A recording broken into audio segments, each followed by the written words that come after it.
I can still hear her voice in my head, smug and matter-of-fact. If you're going to live here, you're going to start paying me $1,000 a month in rent. No exceptions. She was standing in my kitchen, drinking from my father's favorite coffee mug, in a house that, though she had no clue, now legally belonged to me. My name's Adam Fenton, 29 years old, born and raised in Santa Rosa, California. This house, it's not just bricks and drywall to me, it's where I grew up, where my dad taught me to ride a bike on the back lawn, where we fixed up an old Chevy together in the garage, where we sat on the porch watching summer storms roll in. Dad wasn't just my father, he was my best friend. After my parents split when I was 6, my mom moved across the country and remarried. From then on, it was just me and him. He was my anchor.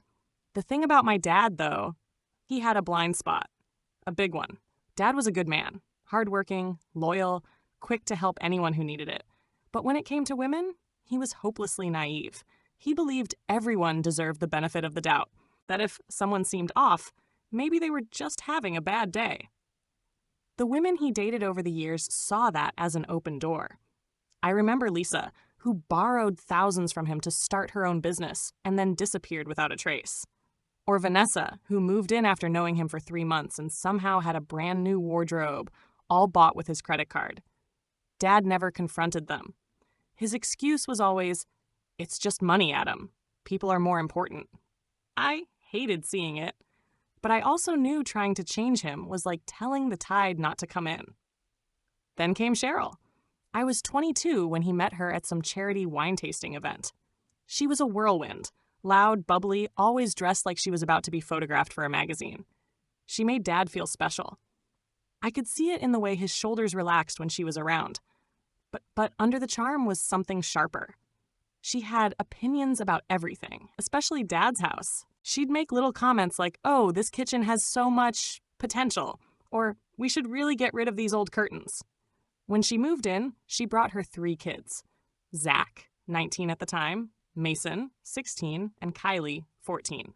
Zach was lazy and cocky, Mason was loud and entitled, and Qley kept to herself, though I suspected she was just biding her time until she could move out.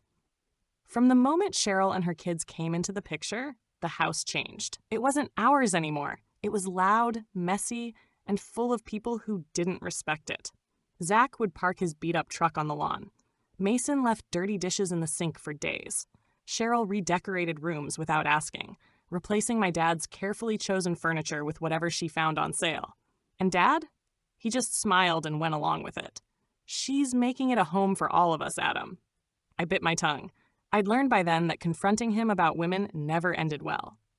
Everything changed when Dad got sick. Pancreatic cancer. Fast, aggressive. Within weeks of the diagnosis, he'd lost weight, his skin had that pale, tired look, and the man who used to fix anything in the house couldn't make it up the stairs without help. I was there. Every appointment, every hospital trip, every night he needed someone to sit up with him. Cheryl wasn't. She'd show up at the hospital wearing new jewelry, talking about how stressful everything was on her, and then leave after 20 minutes to check on the kids. 3 weeks before he died, Dad called me into his room. He was thin, frail, but his eyes were sharp.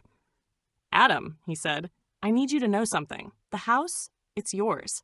I've already changed the deed. Cheryl doesn't know and I don't want her to. Not yet." I was stunned. "Dad, she's going to lose it." He gave me a faint smile. "Probably, but you've been here. You've taken care of me, and I can't leave this place to someone who doesn't love it, or you, the way you do. Her kids will tear it apart." It was the first time I'd heard him speak so plainly about her. Dad passed 2.5 weeks later. The funeral was performative. Cheryl cried the loudest, made sure everyone saw her dabbing her eyes with tissues, and told anyone who'd listen that she'd kept the family together through it all. I stayed quiet. For the next few months, I didn't press anything. I let her and her kids stay. I paid for the utilities, mowed the lawn, even stocked the fridge when it was empty. Then, one Thursday afternoon, she strolled into the kitchen while I was making coffee and dropped her little bomb. "Adam, you've been here for months without contributing. If you're going to keep living here, it's going to be $1,000 a month in rent. No exceptions." I laughed at first, thinking she was joking. She wasn't. In that moment, every memory of Dad being used by women flashed through my mind. Every time he'd shrugged off being taken advantage of. Every time I'd bitten my tongue instead of stepping in. Cheryl thought she was the queen of the castle now. She thought she owned the place. She thought I was just some freeloader she could push around. I didn't argue. I just said, "All right, I'll think about it." But inside, I'd already made up my mind. It was time for Cheryl to find out exactly whose house this was. When Cheryl told me I owed her $1,000 a month in rent, I didn't argue. I just nodded, finished my coffee, and told her I'd think about it. She smiled like she'd already won. And that was my first gift to her, letting her believe she had the upper hand. The night after her little rent speech, I went into my room and dug out the old metal lockbox my dad had given me a few months before he died. Inside were documents he'd told me to hang on to, but never explained in detail. The property deed, his will, and a letter from his attorney, Mark Sheffield. Mark was one of Dad's oldest friends, and I trusted him. I called his office the next morning and told him Cheryl was starting to make demands. He didn't even sound surprised. "Adam," he said, "your father was crystal clear.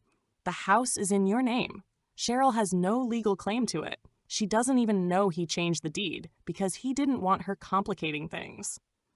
Complicating things. That was a polite way of saying burning it all to the ground. I could have told her right then and there, but that would have been too easy for her. Instead, I wanted her to dig herself into a hole so deep that when I finally dropped the truth, there'd be no sympathy left for her. Over the next month, I paid close attention to what was going on in my house. Zach started throwing parties when Cheryl was out, leaving beer cans on the porch and cigarette butts in the flower beds my dad had planted. Mason borrowed my tools from the garage and never put them back. Qley was the only one who didn't openly cause trouble, but she also didn't lift a finger to help. Cheryl was the worst. She had her friends over constantly, bragging about her house. I overheard her once telling someone, "Adam's finally paying rent. About time he grew up and pulled his weight." I almost laughed out loud. I started keeping a record. Photos of the parties Zach threw, receipts for the groceries I bought, screenshots of texts where Cheryl demanded money. Mark advised me to keep a detailed log, not because I needed it to prove ownership, but because people like Cheryl get slippery when backed into a corner. It wasn't just about kicking her out. It was about making it impossible for her to spin the story in her favor. One Saturday morning, I walked into the kitchen to find Zach and Mason sitting at the table, eating breakfast sandwiches they'd clearly gotten from a drive-thru.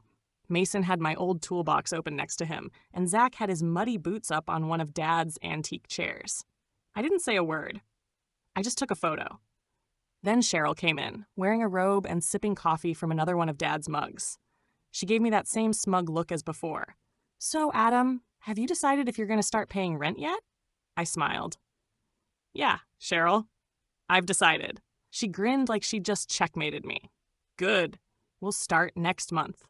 I just nodded and went back to my room, where, on my desk, the eviction paperwork was already sitting in a neat little pile. Before I pulled the trigger, I wanted every possible advantage. I had Mark prepare a formal notice to vacate, giving them 30 days. Legally, I didn't even need to. They were just tenants at will, without a lease, in a house I owned. But I wanted to make sure everything was airtight. I also quietly had the locks on the garage changed, the only space in the house that still felt like mine. While all this was happening, Cheryl kept making comments. "How much are you making now? You could help out more. Maybe you should move out so the kids can have more space." Every time she said something like that, I just thought about my dad. About all the years he let people walk over him in the name of keeping the peace. I wasn't him. By the time the 30-day mark came around, I had everything ready. The paperwork, the photos, the quiet certainty that I was about to drop a hammer she'd never see coming. And I wasn't just going to tell her. I was going to tell her in a way that left no room for her to twist it. I waited until a Saturday morning when I knew everyone would be home. The kitchen was my dad's favorite room, so that's where I decided it would happen. I came downstairs early, made myself coffee in the mug Dad always used, and sat at the table with a folder in front of me. Inside was everything. the deed, the will, the eviction notice, and the photo evidence of the last few months. By 9 a.m., they started shuffling in one by one.